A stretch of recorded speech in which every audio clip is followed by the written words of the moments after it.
How's it going, everybody? This is Houston Howell, and today, first of all, um, my cartoon that I put up last week, the first episode of the Jeremy Project, is almost at 4,000 views.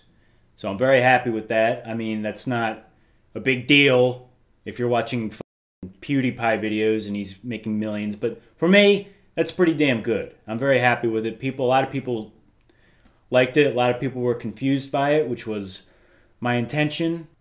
I love cartoons, and the Jeremy Project, I'm happy with it for the most part. I think some of the dialogue I could have done could have been better. So some of the animation could have been a little bit better, but I'm going to improve on that in the second episode, which I'm going to start writing very soon. I'm still trying to figure out where the story's going to go next because I never had the whole story planned out, which is more fun. It's more fun for me to do it that way, to just kind of think like, okay, well, this happens, then what happens in the next episode? If I had it all pre-planned out, it wouldn't be fun. You're never too old for cartoons. You're never too old for them.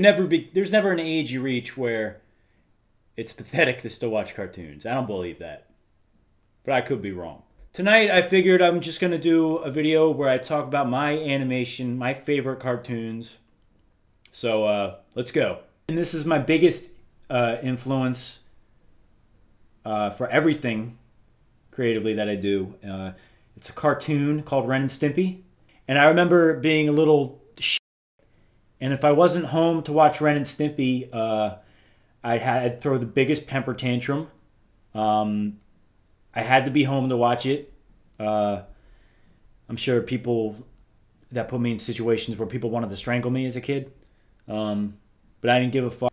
So this is Ren and Stimpy, obviously. Ren and Stimpy was created by John Kricfalusi. He founded a cartoon company called Spunko. And he's a weird dude. He wanted to make a cartoon show that brought back the old, like, Looney Tunes style cartoons, I guess. And what happened was, that was his only intention, but what happened is people weren't used to seeing that kind of animation in such a long time. This show was very controversial, very strange. It was, intended for kids, but allegedly, speculation is that they were hiding things in the cartoons like dirty jokes and stuff. People didn't know how to take it. It was too much for their feeble minds. But I loved this show as a kid.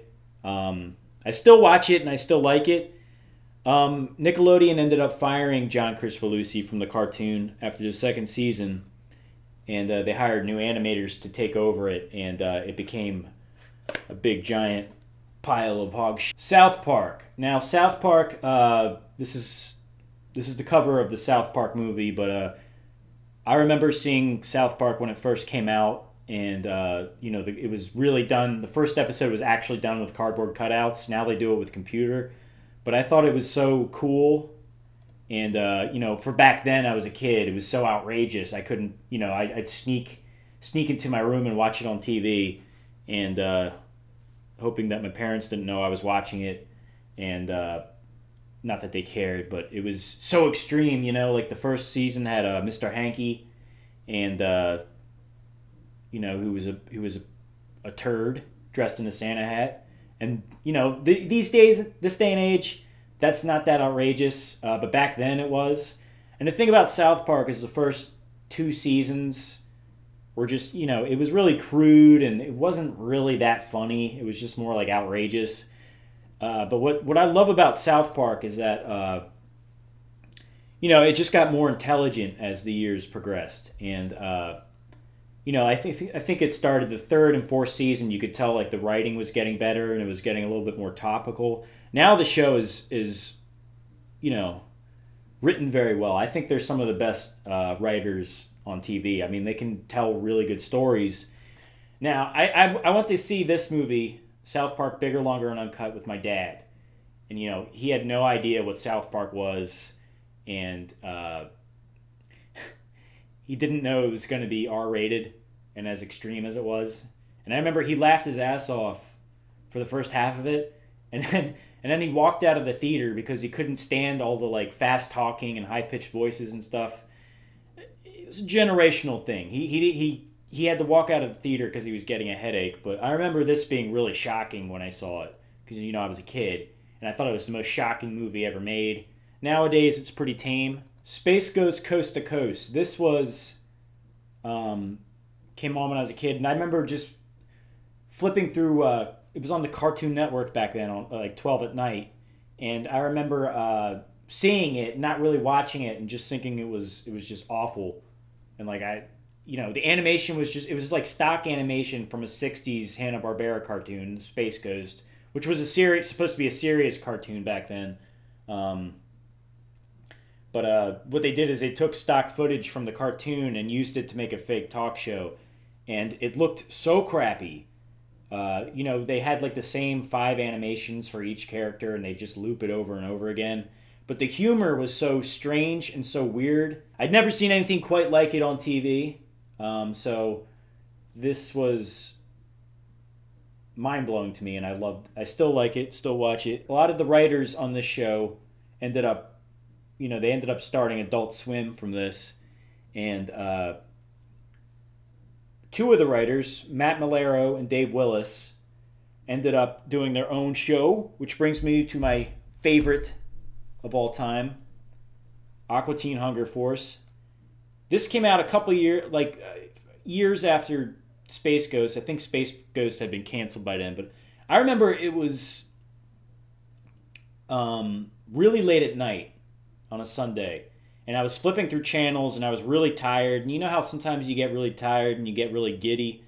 I was just like looking for something stupid to watch, and I saw this come on, and I was like, this is going to be awful.